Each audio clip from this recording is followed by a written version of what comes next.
I never thought the day would come when I'd become invisible in the very home I carefully maintained, corner by corner. Yet it happened, slowly, quietly, like a photograph fading under the sun. No one in the family noticed, but every glance, every offhand comment slowly pushed me to the margins of my own life. My name is Linda. This morning, when I placed a plate of freshly baked cookies on the kitchen counter, my daughter, Amber, who just turned 16, barely raised an eyebrow toward her best friend and casually said, "Mom, can you please stop hovering? We're trying to study." The words hit like a rock. I still smiled, pushing the plate toward them. "I just thought you girls might want a snack." Amber shook her head, not even looking up from her book. "Mom, seriously, who even moms like this anymore? You're always baking, like it's some 1950s movie or something." I caught the uncomfortable glance from Chloe, her best friend, as she reached for a cookie. At least someone still knew how to be polite. "Your mom's cookies are actually really good," Chloe said softly. "Yeah, well, that's all she really does. Dad says she's lucky he makes enough so she can just hang out in the kitchen all day." Amber replied in a flat tone, as if I wasn't standing right there. That comment sliced through me like a cold, thin blade. But I didn't show it. I wiped the counter and nodded like everything was just fine. My phone buzzed in my pocket, probably Daniel, my assistant, updating me on the progress of a company acquisition. I quickly slipped it back into my jacket. "I'm heading out for a bit, got some errands. You girls be careful." Amber didn't even look up, just waved a hand dismissively. Yeah, sure. I'm sure you're super busy with stuff." I stepped outside and closed the door behind me, exhaling deeply, like I was releasing 100 pounds off my chest. If Amber only knew, I wasn't heading to the grocery store like she assumed, but to my private office downtown, where I was running a tech empire and preparing to acquire one of the industry's top companies. Who knows what she'd say? They know nothing. All they see is a woman who cooks, does laundry, makes dinner, and keeps everything at home running. To them, that's all I am. Amber once told her friend I spend all day watching cooking shows and trying to copy recipes. Well, that's not entirely wrong. I did learn to make mousse from one of those episodes.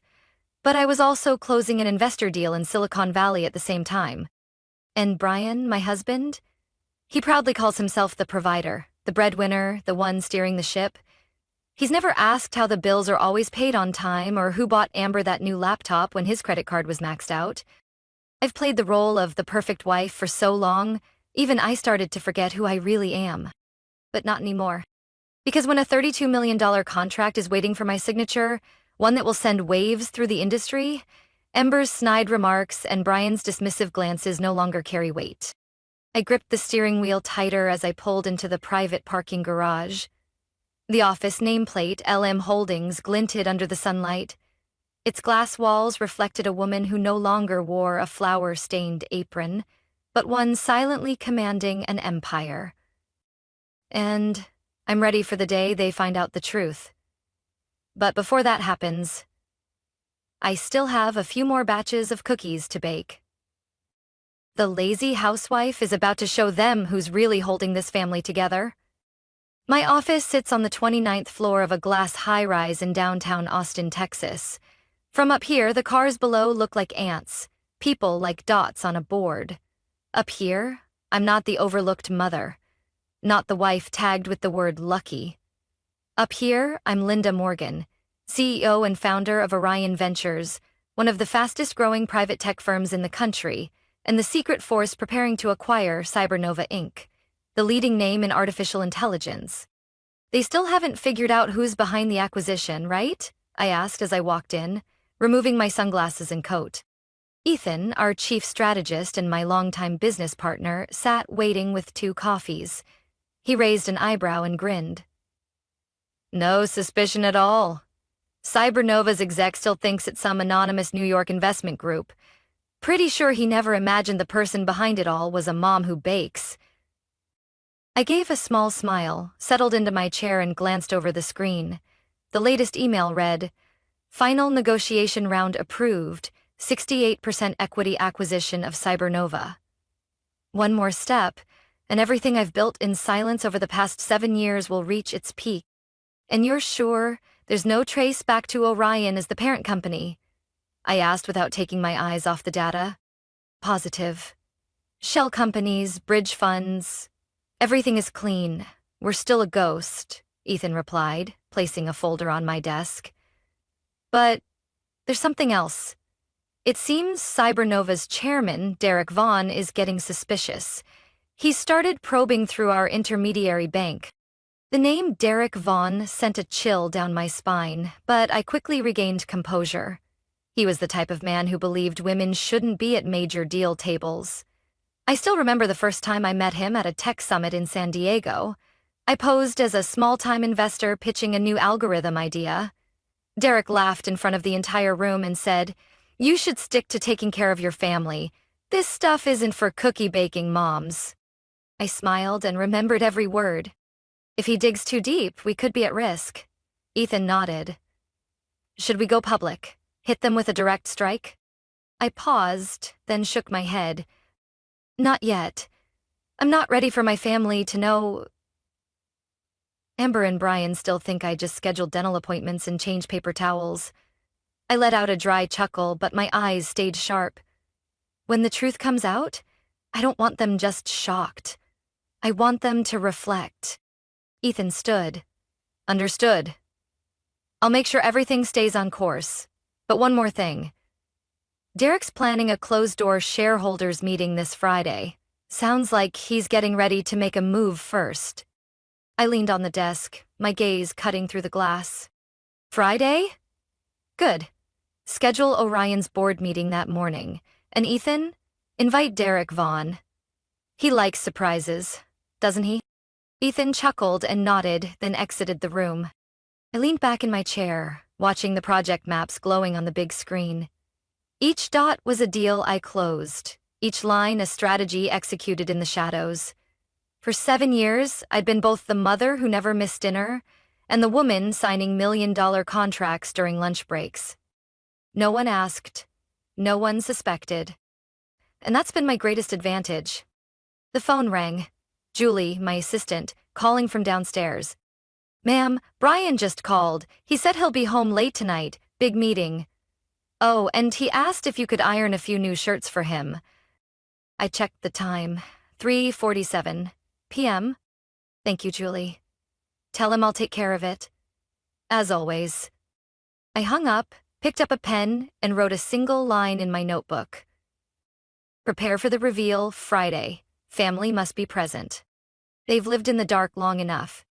I smiled, regaining my composure, and began planning the most memorable family lunch they would ever experience.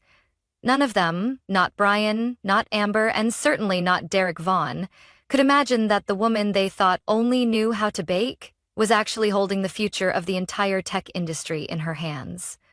That evening, as I laid dinner on the table like always, Amber was buried in her phone, and Brian was absorbed in a printed financial report from work, not even glancing at the roast I had spent the entire afternoon preparing. "Can we all pause for a moment and listen to Mom?" I said gently, pouring lemonade into Amber's glass. Brian sighed but folded his paper. Amber didn't even look up. "Is this about me using my phone at the table again?"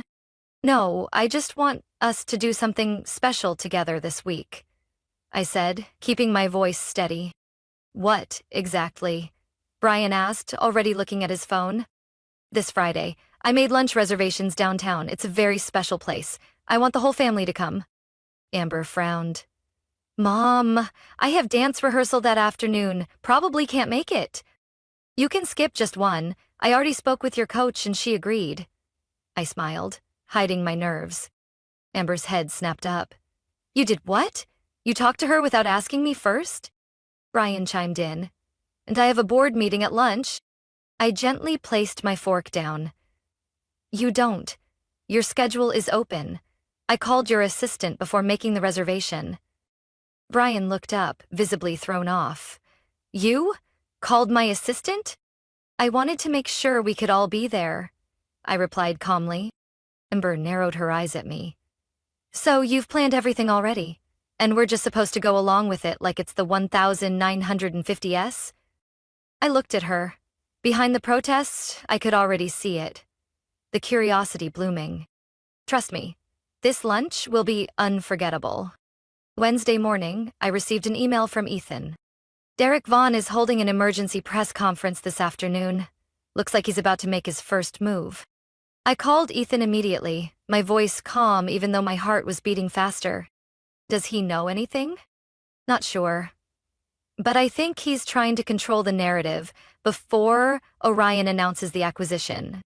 I stood up and walked toward the large window, watching the traffic swirl below like a mess of tangled thoughts. Let him talk. And Ethan, prepare our press release. But don't publish it until I say. I want to play this big. Ethan hesitated. Linda, are you sure? If he gets ahead in the media, it might impact the deal's value. Then, we won't wait until after his press conference. We'll interrupt it. I'll be there, in the room. Linda, I won't say a word, just show up. Right as he's loudly criticizing the anonymous buyer. Let him see my face. Let him realize he's just been outmaneuvered by the woman he once called a housewife with a hobby for junk stocks. Ethan let out a soft laugh. You really know how to create a moment. I smiled. I spent 7 years building everything in silence. Now it's time to let the echo speak. That Wednesday afternoon, I walked into the auditorium where the press conference was about to begin, just minutes before Derek took the stage. I sat in the third row, surrounded by reporters and investors. No one recognized me, just a woman in a simple blazer, hair neatly tied, holding a notepad. Derek appeared, launching into his speech with full confidence, hands gesturing emphatically with each point. And I want to make it clear that we are not easily deceived by anonymous entities, especially inexperienced players trying to elbow their way into major league deals. I crossed my legs, leaned back in my seat, and didn't take my eyes off him. As the speech transitioned into blame, criticism, and doubts about the legitimacy of the deal, I stood up. Calmly, I stepped out of the row and walked straight down the center aisle, each click of my heels against the floor sharp as a ticking clock. Derek saw me. He froze mid-sentence, eyes widening with a flicker of unmistakable panic. I offered only a small smile and a slight nod.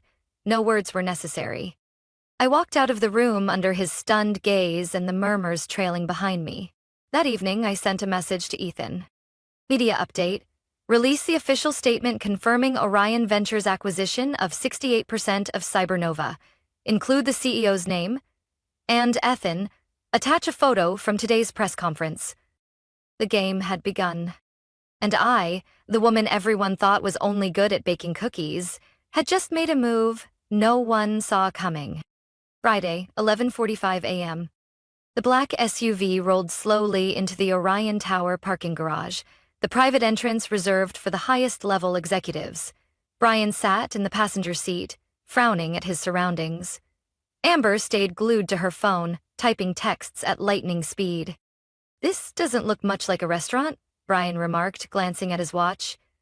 Are you sure you didn't get the address wrong? I just smiled and opened the door. Let's go. Today's lunch is a little different. Amber stepped out, rolling her eyes. Please don't tell me you brought us to a bake sale. I'd rather go home. I said nothing, only led them toward the private elevator, swiped my access card and pressed the button for the 34th floor, the very top. When the elevator doors opened, they were met with a sleek marble hallway, leading to a set of large glass doors etched with Orion Ventures Boardroom, Executive Council. Brian stopped short. Linda, what is going on here? You'll find out soon, I replied, pushing the doors open. Inside, time seemed to stand still. All the board members were present. The large display screens were already lit up, showing a slide that read, Orion Cybernova merger. Official announcement. At the head of the table sat one empty chair. The CEO's seat. Derek Vaughn stood near a legal aid, his face flushing bright red as soon as he saw me. Brian and Amber were stunned speechless. I walked straight to the head of the table, paused, and turned to face my family. Everyone, allow me to introduce myself. I'm Linda Morgan, CEO and founder of Orion Ventures, and the person who's been overseeing the acquisition of Cybernova for the past year. Amber dropped her phone. The clatter echoed through the room. She stared at me, wide-eyed, like she was seeing a total stranger. Brian's jaw dropped. You? You're the CEO? Not starting today, since 7 years ago. The air in the room tightened like a drawn bowstring. Derek stepped forward, his voice trying to stay composed. There must be some mistake. She's just a homemaker. I met her at a charity event a few years back. Yes, I nodded. You were the one who laughed when I proposed a capital restructuring idea for your company. Told me I should focus on baking. I turned to Ethan, standing in the corner with his laptop ready. Display the legal documents. Ethan pressed a key. The screens shifted to show a series of digital documents, merger papers, financial statements, recorded negotiation transcripts, and an analysis of suspicious fund transfers from Cybernova's reserve account.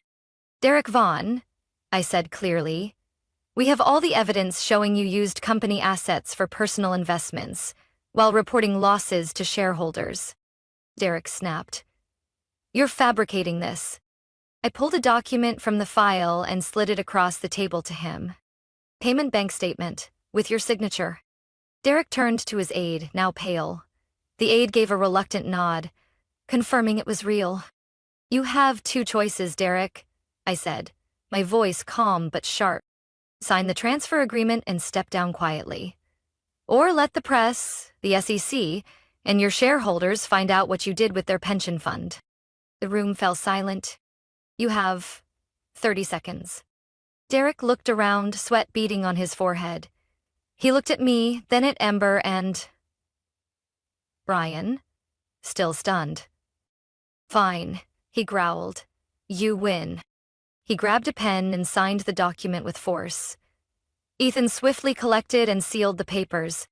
I turned to the board. The deal is complete. Orion now officially owns 68% of Cybernova. We're entering a new era. The room erupted in applause, but I didn't look at them. I turned to Brian, the man who thought he was the backbone of the family, and Amber, the daughter who once said all I did was bake cookies. Brian exhaled, voice full of disbelief. How long have you kept this from us? I looked at him. 7 years. 7 years of running a corporation, cooking dinner, attending parent-teacher meetings, and helping with science projects. Amber whispered, Mom, you're a millionaire CEO? I smiled. No, sweetheart, I'm a billionaire. They stared at me in stunned silence, and I stood tall, more confident and steady than ever before. Now they knew. But the real question was, were they ever truly ready to find out who their mother really was? I tilted my head toward the glass window. The city below still buzzed, but on the 34th floor, everything had changed. The room slowly emptied after Derek Vaughn left, signing with defeat heavy on his face. Board members and legal advisors took their turns shaking my hand before exiting, leaving behind a silence so deep you could hear the ticking of the wall clock. Brian and Amber still sat frozen, as if their bodies hadn't caught up with the shock that just hit them. Amber was the first to speak. Her voice was rough, as if it took everything she had just to get the words out. Mom, I said terrible things to you. I called you lazy, outdated, even made fun of you when you brought cookies to my room. I looked at her, those brown eyes now shimmering with tears, as if, for the first time, she truly saw me. Not the background mom, always available, but the woman behind everything. I never imagined you were the one behind all of this, that an entire company was holding its breath waiting for your decisions.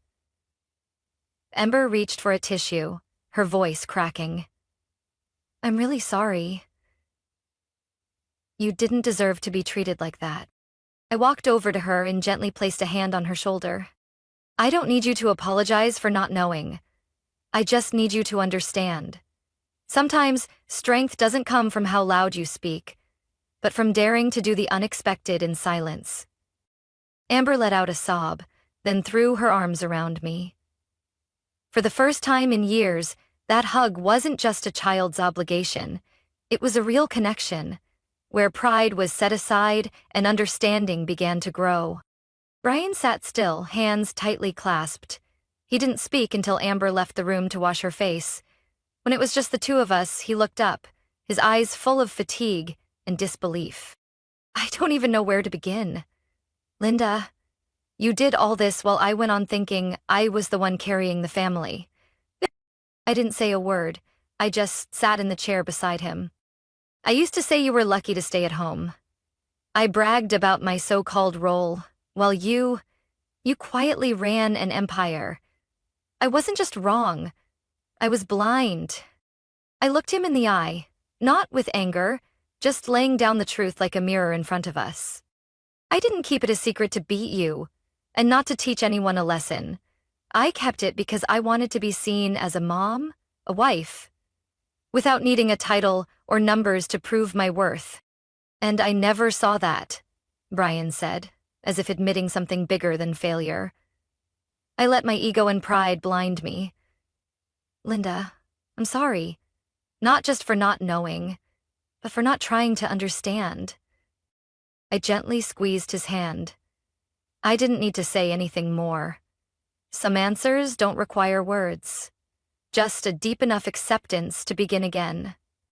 A while later, Amber returned, eyes still red but looking lighter somehow. So, how long have you been running the company? She asked, curiosity gleaming behind her gaze, now mixed with something like admiration. Since you started middle school. Every morning after dropping you off, I'd head to the office. Every evening while making dinner, I was reviewing reports through a wireless earpiece. I smiled. I never neglected anyone. I just chose to wear more than one hat. And were you mad that we didn't know? Amber asked softly. I shook my head. No, because I understand. We tend to think the people closest to us are the easiest to see, but often, they're the ones we overlook the most. The three of us sat in silence for a moment longer in the now empty boardroom, where just minutes ago lights had flashed and tension filled the air. Amber turned to me, half hesitant, half determined. Can you teach me? Not just about business, but how to be strong. Like you. I smiled, looking at her as if truly seeing her. Not just as a stubborn teenager, but as someone becoming something more. Of course, but first, do either of you want some lunch? Brian chuckled softly, standing up with a voice gentler than I'd heard in years. After today, I think I need more than lunch. I need to relearn how to be the partner you deserve. I wrapped my arm around Amber, looking at them, my family. Now, not perfect, but more honest than ever. Today, the mask I'd worn for 7 years was finally removed, and in the light, what I saw wasn't distance. It was hope. Hope for a new beginning, this time with eyes opened and hearts ready to listen. A week after that fateful meeting, the atmosphere in our home had completely changed.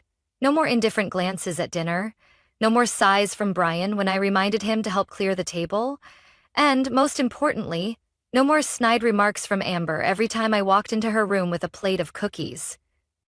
In their place came questions, curiosity, admiring glances I'd only seen before when Amber talked about social media celebrities. Now, when I stood in the kitchen making dinner, Amber stood beside me, not to complain, but to observe. Mom, were you scared when you negotiated with Derek Vaughn? She asked one evening while I kneaded bread dough. I looked up at her and smiled gently. Of course, I just didn't show it. Fear is part of stepping into unknown territory, but if you let it take over, you'll never move past your comfort zone. Amber nodded, clearly taking it to heart. Will you teach me? Everything? How to run a company, how to stay grounded, and how to make sure no one ever underestimates me again. I placed a hand on her shoulder and gave it a light squeeze. I'll teach you everything, as long as you're willing to learn. But remember, being strong doesn't mean never needing anyone. It means knowing when to stand up and when to listen. Brian changed too. He began listening more, not just at home, but even in our conversations about finances, something he once thought was too complex for women. Now, every morning, he brings me coffee and asks, "What can I help you with today?" A simple question, but each word marks growth. One Monday morning, as I prepared materials for the board meeting, Amber walked into my office holding a notebook. "Mom, I want to work at your company, not just visit. I want to intern. I know I'm not great yet, but I want to start from the bottom, no special treatment. I want to really learn." I stared at her for a long moment, overwhelmed by a strange mix of pride, surprise, and above all, trust. My daughter finally understood the value of quiet effort. "Then you'll start in market research. No using the last name Morgan. No one at the company will know you're my daughter. Deal?" Amber nodded firmly. "Deal. And Mom, I want to buy my own lunch every day. I don't want anyone thinking I'm being sponsored." I laughed. "All right. But I'm still slipping a cookie into your bag each morning. That's just who I am." The change didn't stop at home. Even the office at Orion felt it. I no longer hid behind vague email aliases or joined meetings with my camera off. I stood before the entire team and introduced myself. Linda Morgan, founder, CEO, and also the mom of a teenage girl who once thought her mother was too boring for social media. I used to stay in the background because I thought successful women would always be judged harder. But today, I choose to show up, not to prove anything, but to remind other women, you don't have to choose between career and family. You can be both, and be great at both. That speech spread across corporate media platforms. Within a week, our inbox was flooded with congratulations, and Amber proudly brought the Forbes magazine featuring me to school so I can finally show off my mom without cringing. Brian was no longer the man at the head of the table, assuming he was the center. Now he's the one who checks in with me before every investment decision, and sometimes simply washes the dishes beside me after dinner. No complaints. "I'm still getting used to you being a CEO," he told me one evening as we sat in the backyard, sipping tea under the city lights. But being married to the strongest woman I've ever met, that makes me prouder than any title I've ever had. I leaned my head on his shoulder and smiled. I don't need to be celebrated. I just need to be seen.